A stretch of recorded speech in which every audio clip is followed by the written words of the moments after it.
Timóteo acompanha Paulo e Silas. Chegou a Derbe e depois a Listra, onde vivia um discípulo chamado Timóteo.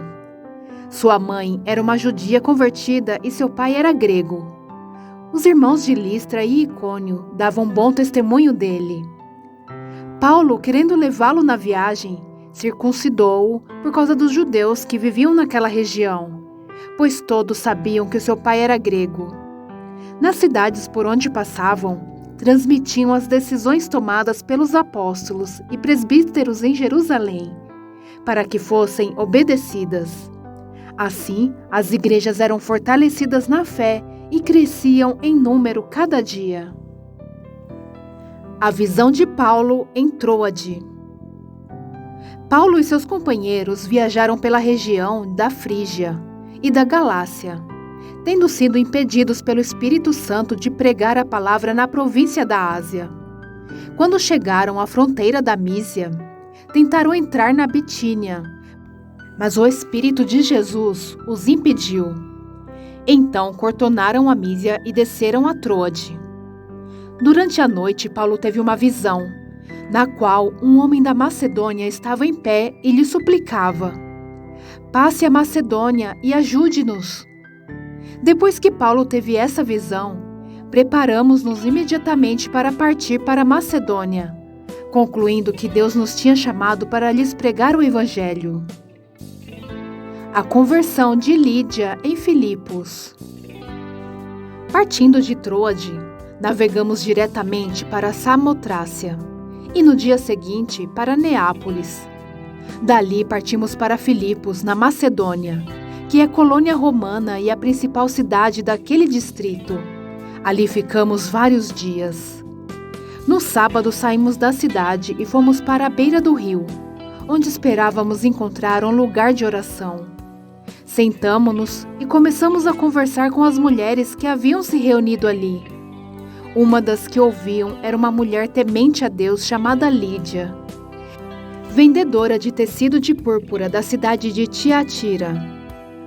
O Senhor abriu seu coração para entender a mensagem de Paulo.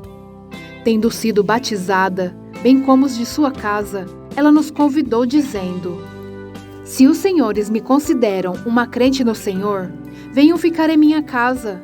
E nos convenceu. Paulo e Silas na prisão. Certo dia, indo nós para o lugar de oração, encontramos uma escrava que tinha um espírito pela qual predizia o futuro. Ela ganhava muito dinheiro para os seus senhores com adivinhações. Essa moça seguia a Paulo e a nós gritando: "Estes homens são servos do Deus Altíssimo e lhes anunciam o caminho da salvação." Ela continuou fazendo isso por muitos dias. Finalmente, Paulo ficou indignado, voltou-se e disse ao espírito: "Em nome de Jesus Cristo, eu lhe ordeno que saia dela." No mesmo instante, o espírito a deixou. Percebendo que a sua esperança de lucro tinha se acabado, os donos da escrava agarraram Paulo e Silas e os arrastaram para a praça principal, diante das autoridades. E levando-os, os magistrados disseram: "Estes homens são judeus e estão perturbando a nossa cidade, propagando costumes que a nós, romanos, não é permitido aceitar nem praticar." A multidão ajuntou-se contra Paulo e Silas, e os magistrados ordenaram que lhes tirassem as roupas e fossem açoitados. Depois de serem severamente açoitados, foram lançados na prisão. O carcereiro recebeu instruções para vigiá-los com cuidado. Tendo recebido tais ordens, ele os lançou no cárcere interior e lhes prendeu os pés no tronco. Por volta da meia-noite, Paulo e Silas estavam orando e cantando hinos a Deus. Os outros presos os ouviam. De repente, houve um terremoto tão violento que os alicerces da prisão foram abalados. Imediatamente, todas as portas se abriram e as correntes de todos se soltaram. O carcereiro acordou e, vendo aberto as portas da prisão, desembainhou sua espada para se matar, porque pensava que os presos tivessem fugido. Mas Paulo gritou: "Não faça isso! Estamos todos aqui!" O carcereiro pediu luz, entrou correndo e, trêmulo, prostou-se diante de Paulo e Silas. Então levou-os para fora e perguntou: Senhores, o que devo fazer para ser salvo? Eles responderam: Creia no Senhor Jesus, e serão salvos você e os da sua casa. E pregaram a palavra de Deus, a ele e a todos os da sua casa. Naquela mesma hora da noite, o carcereiro lavou as feridas deles. Em seguida, ele e todos os seus foram batizados.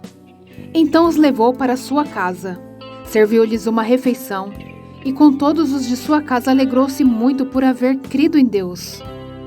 Quando amanheceu, os magistrados mandaram seus soldados ao carcereiro com esta ordem: Solte esses homens. O carcereiro disse a Paulo: Os magistrados deram ordens para que você e Silas sejam libertados. Agora podem sair. Vão em paz.